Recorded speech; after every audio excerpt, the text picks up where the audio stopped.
Dear Lord, we're hurting, dear Lord. We can't help what's happened to us. We need help, dear Lord. A cry for help echoing throughout the state. Farmers and their families at a breaking point, facing an ag economy crisis. It's a story that's familiar to farmers here in the natural state, where the land is more than a living. It's a legacy, a promise passed from one generation to the next. I'm a sixth-generation farmer from Newport, and we made the decision to go out this year in the spring. Until the day it can't be. So my son will not be the seventh generation on our farm. The land of opportunity for many, now fields of struggle. At KATV Channel 7 Town Hall. Hello and welcome to this special KATV Town Hall event. I'm Beth Hunt, and however you're watching today, whether on KATV.com or the KATV YouTube channel, thanks for tuning in. From the fields of the Arkansas Delta to the hills of the Ozarks, Arkansas farmers are facing unimaginable loss amid an ag economy crisis. Today, we'll take a closer look at the obstacles they're facing and what's being done to help as many farmers question whether they'll have to leave their fields for good. Take a look.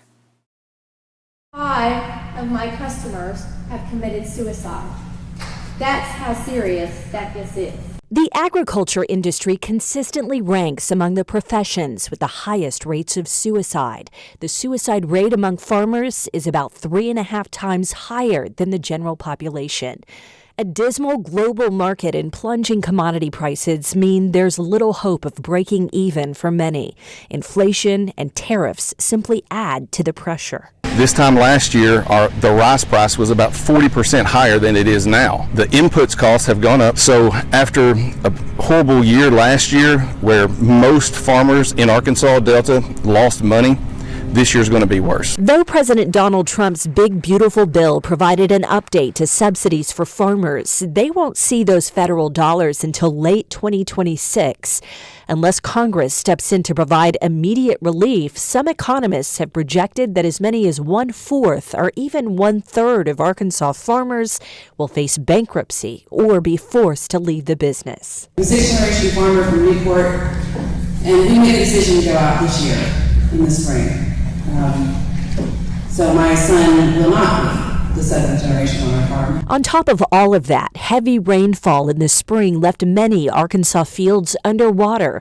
And for thousands of farmers, that meant there was no chance to plant at all. Farmers weren't able to get out in the field and plant a crop.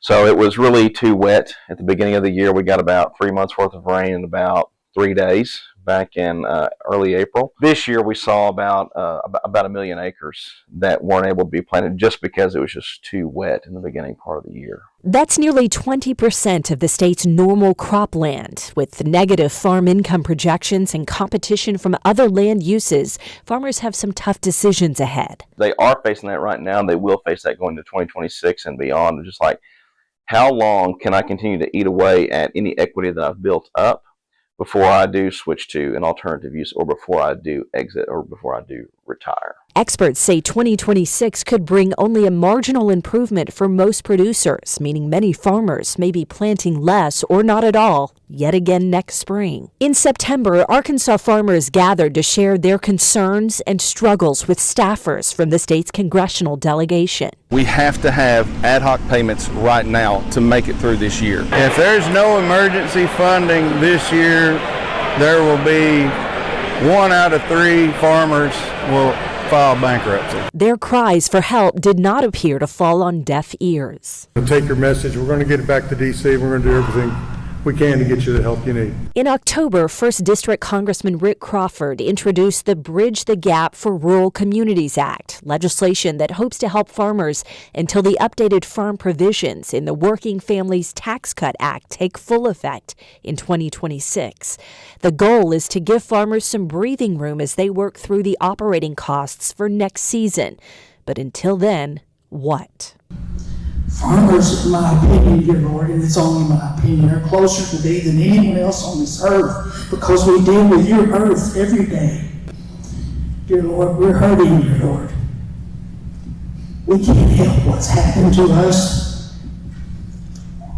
We need help, dear Lord. Those cries for help being voiced by farmers all across the state. For this town hall, we have a panel of guests who have really been on the front lines of this ag economy crisis. Channel 7's Isley Gooden joins us now with our special guests. Beth, thank you. Today I'm happy to welcome Dan Wright, the president of Arkansas Farm Bureau, Dr. John Anderson, the director of the Cooperative Extension Service, and Shannon Hall, a 10th generation row crop farmer, to our studios. Thanks, gentlemen, for coming in here today and sitting down with us. You know, when you hear the stories that were just shared about farmers, about losing money, land, and even hope, what comes to mind for you all personally? We'll first start with you, Shannon. You were many generations into farming, and now you've made a hard decision for yourself, right? Yeah, that video was hard to watch. I was actually at the meeting, and it was sad to see the faces and the cracking of voices when they'd speak. It was just very emotional. It's hard to see. It really is, and I can see that, you know, it's affected your family in many ways, right? Yeah, it has. Yeah, you know, my family made it through the Great Depression, made it through the 80s, and then now I couldn't make it through what I call the COVID years. The last 5 years has just been too difficult to overcome. If you don't mind sharing, what's your background in farming, and your family, like you said, made it through the Depression? Well, I mean, we've been doing it since after the Revolutionary War, and then my dad made it through the 80s, and I farmed for 36 years myself. I've had, you know, tough times over the last 36 years, but usually it's just 1 year at a time and you can overcome it. But when you have 3 or 4 in a row, you just can't do it. Not with the high input cost and low commodity prices that we've had the last few years. And what was the difficult decision that you ended up coming to? Well, that I've eaten up all the equity trying to stay in business and was forced to sell. Wow. Well, I'm happy that you were able to join us today to even share that, because there's so many farmers that are dealing with this type of dilemma right now as we speak. And Dan, you speak with farmers every day. What does that stress look like up close when you're hearing from them? You know, you're right. I travel the state every day and talk with farmers. We have our meetings and things, and the thing that I've noticed about the farmers in the last few months is the stress in their eyes. We met with a roundtable with United States Secretary of Ag, Brooke Rollins, a couple of months ago. And I told her, I said, if you've never seen the stress in a farmer's eye who is scared to death he's about to lose a farm that is 4, 5, 6 generations, he's going to be the one to lose it. If you've never seen fear, that's what you're looking at when you're looking at these farmers right now. Wow. And John, you see both the data and the people. How do you connect the numbers to the real lives being affected right now? Well, I think the video did a good job of showing the real life effects, and Mr. Hall here's personal testimony is an eloquent expression of that. The numbers, and I'll start with the numbers, those are intimidating. I think what people need to understand is it appears to be a sudden event to somebody who hasn't been involved in it, but I like what Mr. Hall just said about the COVID years. This is a situation that's developed over several years of declining crop receipts and high input prices. And what we're seeing now in the numbers is a culmination of several years of deteriorating conditions, and it has come to a head. We see it in the numbers of bankruptcies. Arkansas is leading the nation in bankruptcies right now, farm bankruptcies. And behind every one of those is a very personal story of a family making a very difficult decision. And as Dan said, the decision is compounded by the fact that in most cases, this is a multi-generational legacy that's being affected by the decision, and it's a very difficult personal situation for people to have to make, but it is not something that's developed suddenly, although it might appear that way. This is an event that has evolved over several years and become a crisis over several years. Yes, and we heard there someone say, this generation's going to stop now. It's been 7 generations of farmers. We're going to end this now because it's become too difficult. Shannon, you had to make a decision like that as well. Yeah. Just how did you feel? I'm sure you were devastated that your family farm is coming to this. Yeah, you have a lot of emotions. You feel like a failure. You feel like you've let your family down. You feel like you've let your workers down, your landlords. But I mean, it doesn't last forever. There's life after farming, but it takes a while. It took me a while, but I have a really good job now, and I'm very fortunate, and I'm still in the ag industry, so that's great. That is great. And you all know especially about what may happen if we see more of these farms disappear. If anybody wants to speak up, what do you think could happen if we see more and more of these farms disappear? If you see more farms disappear, you're going to see an erosion of rural Arkansas.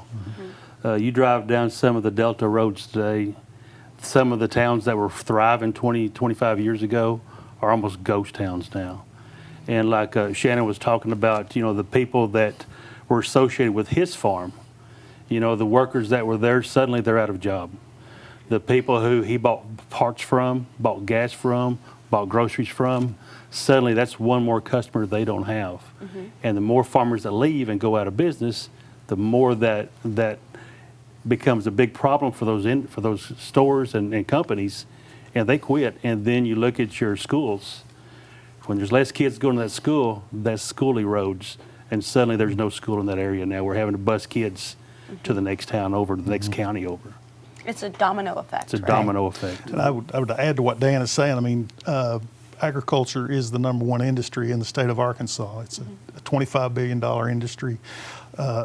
Roughly 15% of the state's gross state product, that's $1 in every $7 that's generated in Arkansas is tied to agriculture in some way. So when we have a problem in agriculture, it's a problem for the entire state. It affects every part of the state. And those numbers are magnified when you go into East Arkansas and the Delta, where agriculture is overwhelmingly dominant in its contribution to the economy. So the problems that we're talking about, that were described in that video, are not just problems for the individual farmers, they're problems for the state economy.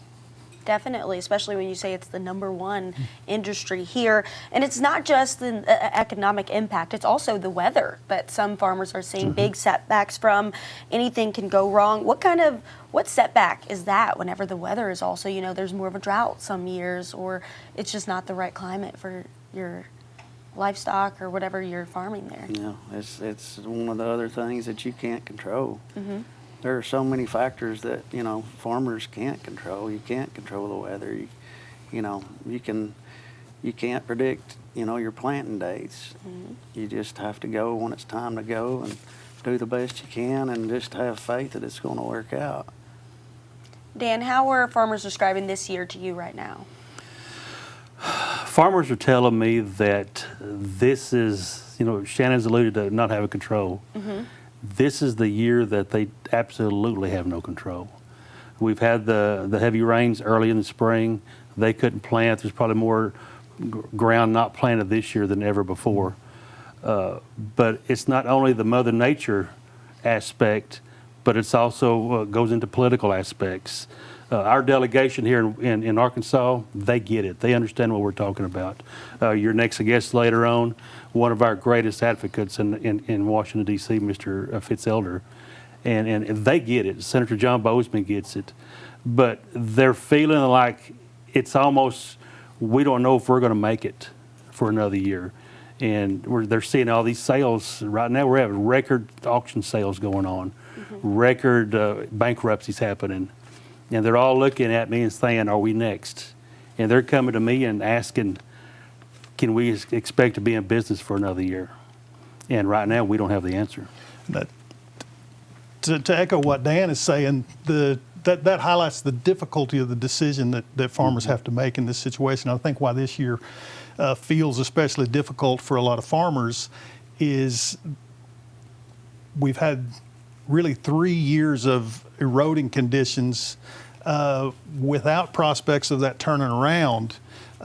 You take somebody who's my age, late 50s, early 60s, and they're looking at the prospect of further decline in their equity. They have to make a decision of, do I get out now and preserve as much equity as I can, or do I roll the dice and hope that things get better so that I can rebuild that equity and continue on?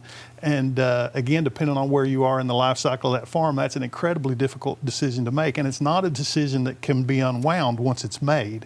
And I think that's, to speak to what Dan was talking about the the feeling out of control. I think that's where a lot of that comes from. You got a really difficult decision to make with a lot of uncertainty around that decision, and it's very hard for people to know what is the right thing to do for me and for my family and for my community.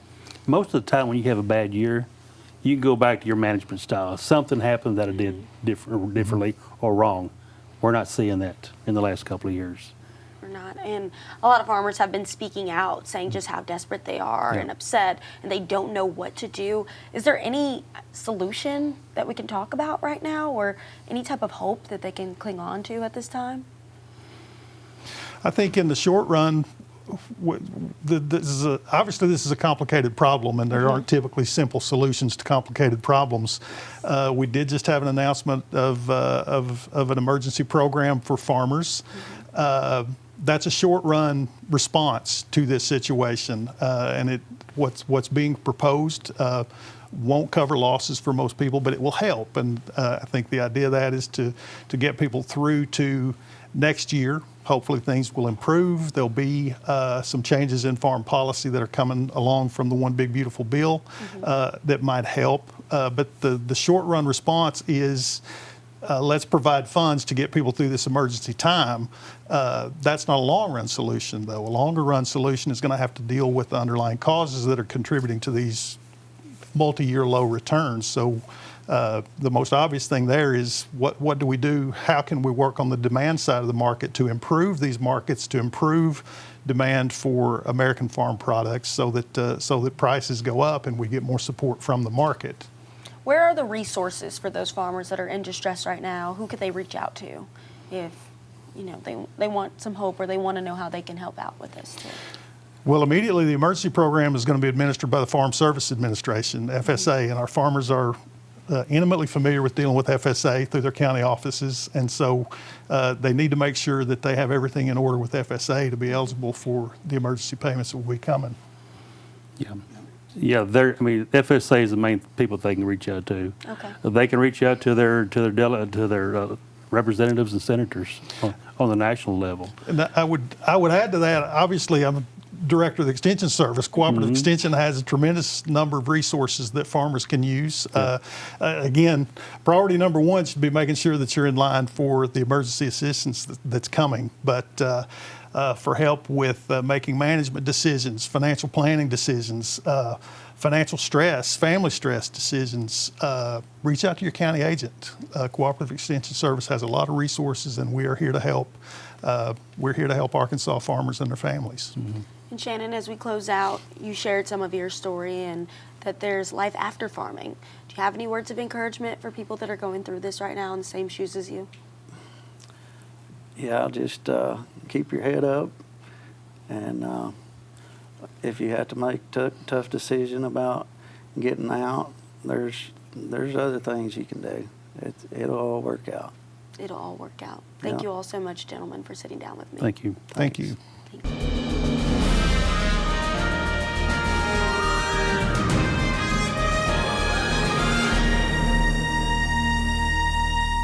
To take your message, we're going to get it back to DC. We're going to do everything we can to get you the help you need. That again was a staffer from Congressman Rick Crawford's office after hearing from hundreds of farmers who were pleading for help during that meeting in Northeast Arkansas in September. Family farms have been the backbone of American agriculture, and in Arkansas, they're a way of life. Here's a look at how we got to this current farm crisis and what's happening now to help.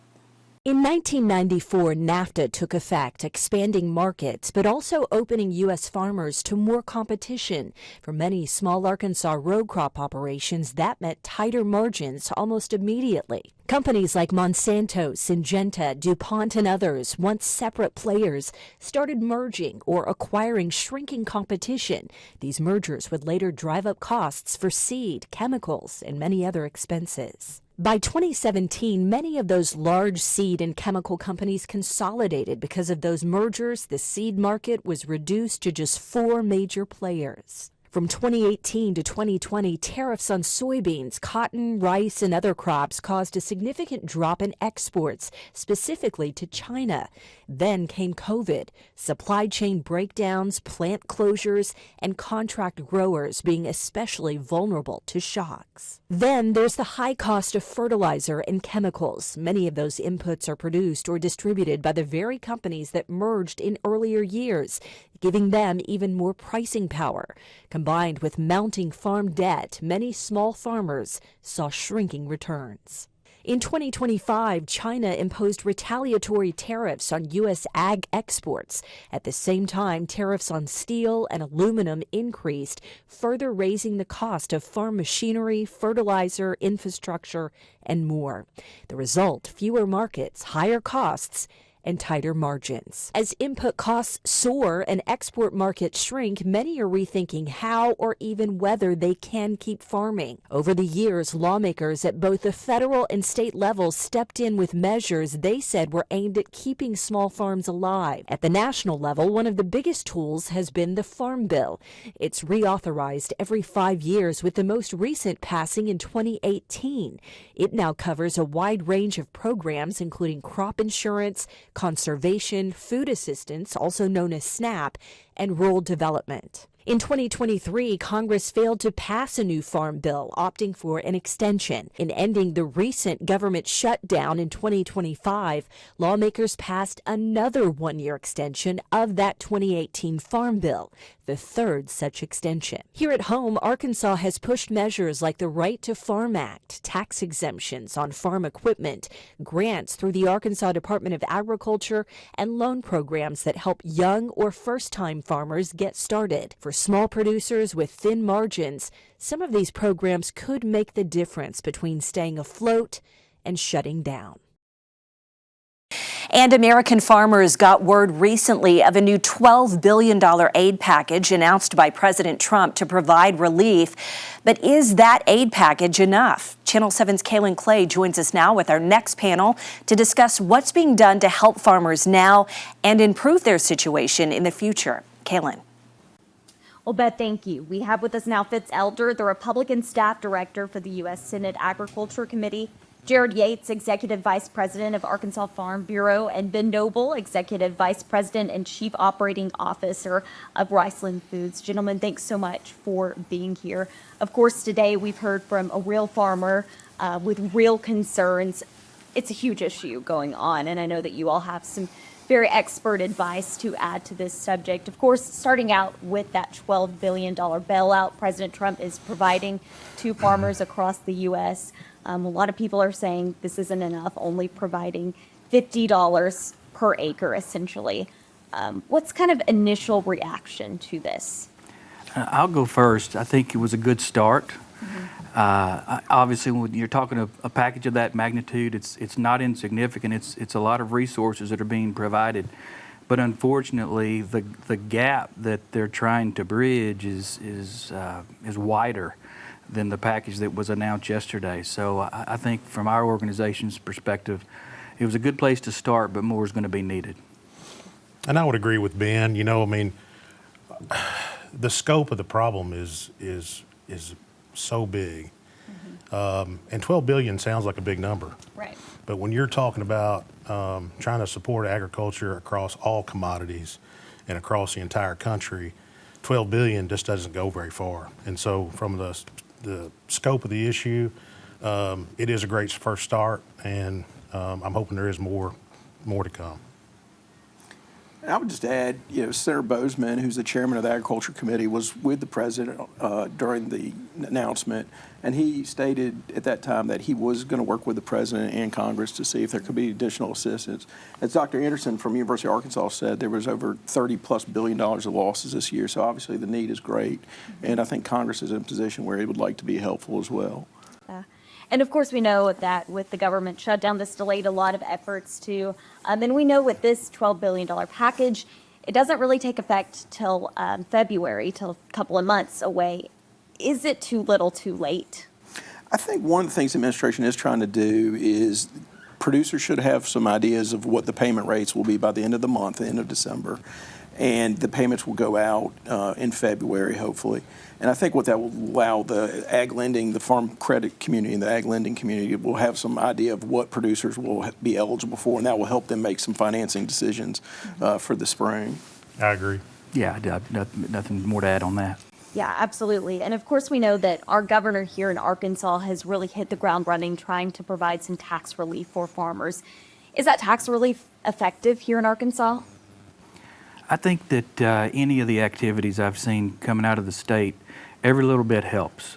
So I don't want to say anything that would undermine the efforts that are being pursued at the state level, but so much of what's happening at the federal level and on international stage really is overshadowing any of the activities. It's such a serious problem that it takes a multifaceted approach. So I think all of our members are appreciative of what's being pursued at the state, but so much of their attention and focus is at the federal level because that's where the biggest stick can be swung.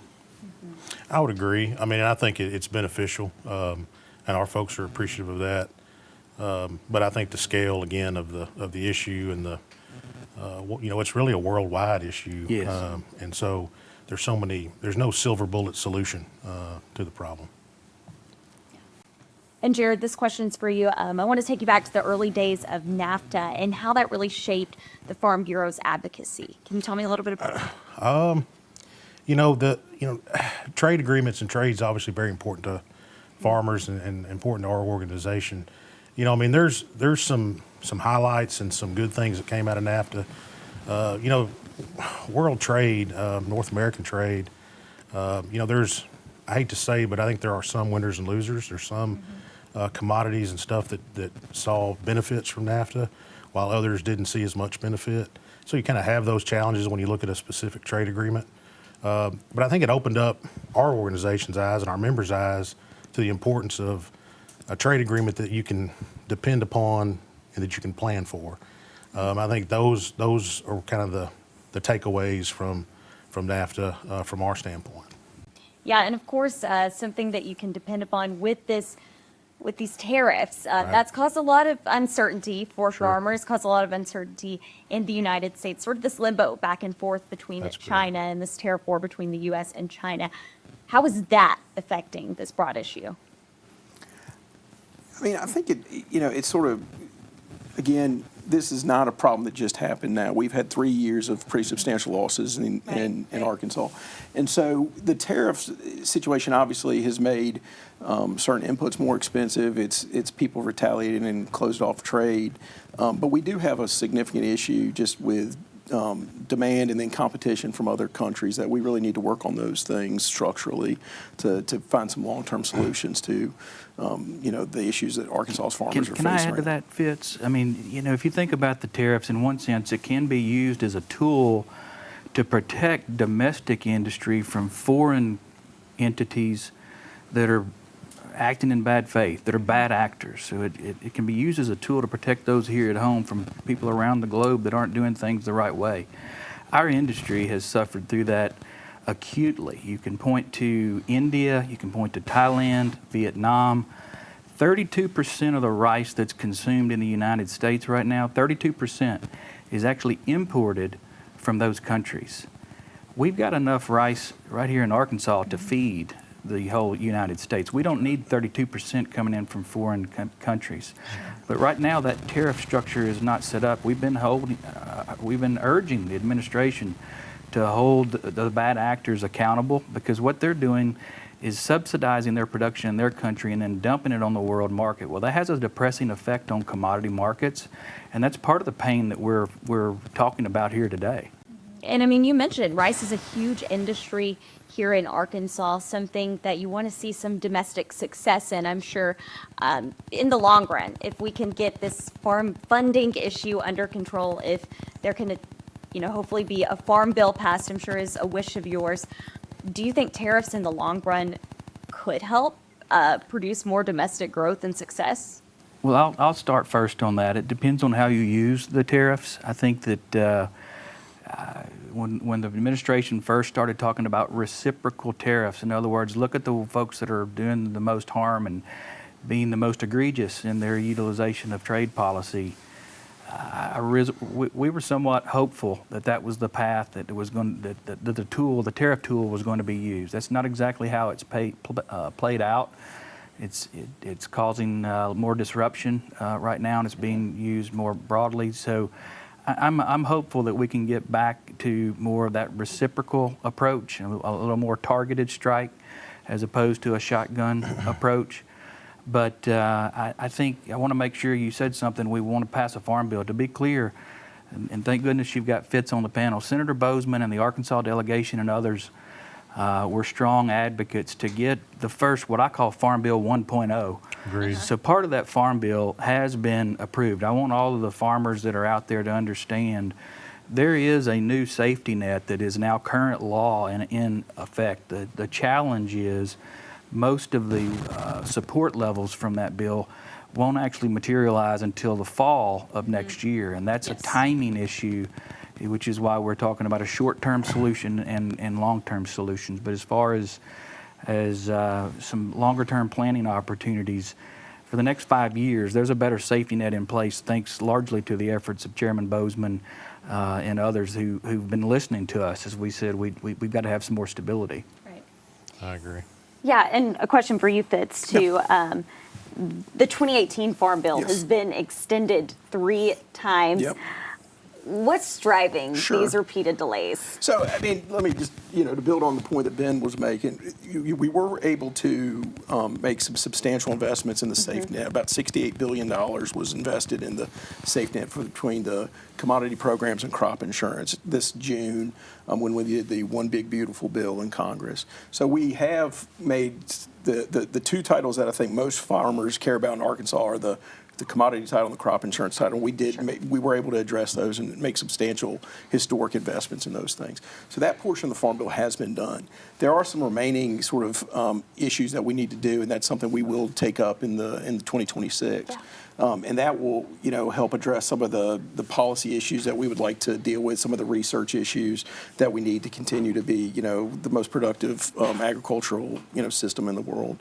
But what's driving that has been some disagreements about priorities. And I think what Senator Bozeman has said consistently is that we have to put more farm in the Farm Bill, and we have to make sure that we provide a safety net that actually works for producers. And that was his priority.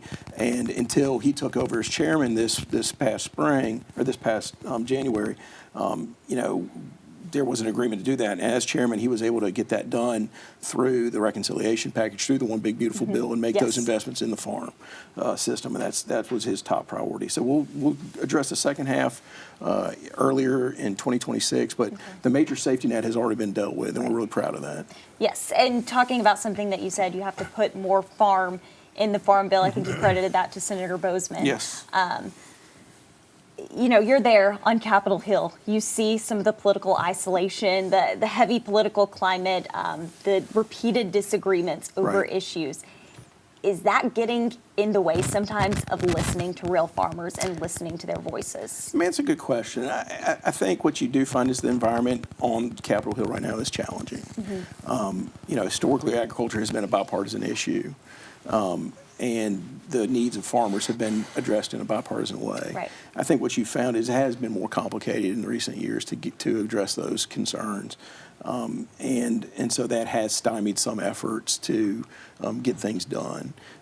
That being said, last December, about a year ago, Congress was able to put together an assistance package. We're going to put together another assistance. The administration just did an assistance package they announced earlier this week. And then in 2026, after the new year, I think Congress will deal with another assistance package. So, work is going to get done. It just is taking a little bit more time and effort than it has in the past. How do we go back to making it a bipartisan issue, a joint effort, get some agreement on some things? I mean, that's an excellent question. I think at the end of the day, we still do have. I'd say this. At the end of the day, I think farmers need to educate, need to spend time and build relationships with their members from across the country and really help them understand the stresses they're under. Farming is not terribly well understood how capital intensive it is and the risk that producers take on every single year to put in a crop. I think we finance something like about $500 billion a year to put in a crop across the country. This year in Arkansas, I think our losses just in Arkansas are going to be over $1 billion for our row crop producers. And so that's a substantial amount of money that people take on individually. And you heard about, some of the discussions about the generational. I mean, this isn't just a business, this is your family's legacy and history. And so you take that adds just a whole nother level of stress and importance in your life. And so, I think what you're going to see over time, I guess to get back to your original question was, I think that producers just need to spend time helping people understand what's at risk if production agriculture in America or production agriculture in Arkansas goes away. Yes. And this last question's for all of you gentlemen, just to wrap up. What needs to be done right now? What are farmers missing? And really, if you could just kind of paint the picture on what the state of this farming crisis is here in Arkansas. I'm going to say, here's the picture or the word that I would use. It's exhausted. I think about the scene in the Green Mile where Big John looks up and says, "I'm tired, boss." I can tell you, rural America's tired. And they're anxious and they're uncertain. That's the picture that I see across our membership when we go out across Arkansas and meet with them. We talk about how this year is going to end up and how next year looks. I think this week went a long way to help some of that. But it's been a multi-year issue. You've heard the size and the scope of some of this challenge that's before us. And while the announcement this week certainly helps, and we applaud, and we're pleased that step was taken, there's still a lot of uncertainty about what the future holds. Sure. And I think that Fitz and his boss and others will have the opportunity to debate with the rest of their congressional colleagues, can more be done at the federal level? Mm-hmm. I would agree. I mean, I think that, something, additional at the federal level, first quarter, second quarter is important. And I agree, folks are tired. And, even those that are going to come close to breaking even, I've been hearing a lot too, just from those, is it even worth the risk of keeping this going? And, we as a country and as a society take food for granted. We walk into a grocery store and there is countless choices and countless options, more than we could ever want. And the reason that the government, helps support agriculture in this country is to ensure that we have an abundant, safe, and affordable food supply when American citizens walk into the grocery store. And sometimes we take that for granted and we forget that all that starts on the farm. And we've got to ensure that for generations to come, we have farm families who are willing to take that risk and put the seed in the ground and produce a crop. And all they're asking for is a fair price. They're not asking for anything above and beyond that. They want an opportunity to make a profit. Mm-hmm. And we as a country need to get their back. The only thing I could add more to what Ben and Jared had to say, I would say, as this is Christmas time and it's sort of a season of hope, that farmers are probably the most hopeful people in the world, even when they're down. And that it takes a lot of faith and hope to put a seed in the ground and help it grow and harvest it, months later, and to hope that you're going to get a good price for it. And so I think, for us, at the federal level, and what can we do to help support farmers, I think you've seen some of that that's happened this week, some that's happened earlier this summer when we updated the reference prices and crop insurance policies for producers. But I think you're going to see more congressional action in the new year to help support farmers. So I guess if I had a message for agriculture, as stressful and as difficult it is right now, that there is a desire to help and to help to get you to October when these new policies are going to kick into place and hopefully provide that safety net that we know you need so desperately. Yes. And, just echoing what you all said, it is the heartbeat of our nourishment. I know you all have applauded state efforts today, but I'm really hearing you say this is a federal issue. And I would just say that it's such a massive issue. And while the states are doing a wonderful job trying to address the concerns that they can at their level, it really is so massive, and there's so many international things involved as well, that it really does take a federal response to adequately address the needs. Sure. Well, gentlemen, thank you so much for your expertise on this topic. I know it's a complex issue, but thank you so much for providing a voice on this. Thank you for your attention to the matter. Absolutely. Thank you. All right, Beth, we'll send it back over to you. Kaylin, thank you, and our thanks today to all of our guests who agreed to be part of these two panels. This is a story we'll, of course, continue to follow as farmers get ready for planting season in just a few months. That concludes our special KATV Town Hall. Make sure to like this program and subscribe to the KATV YouTube channel for more original content. I'm Beth Hunt. Thanks for watching.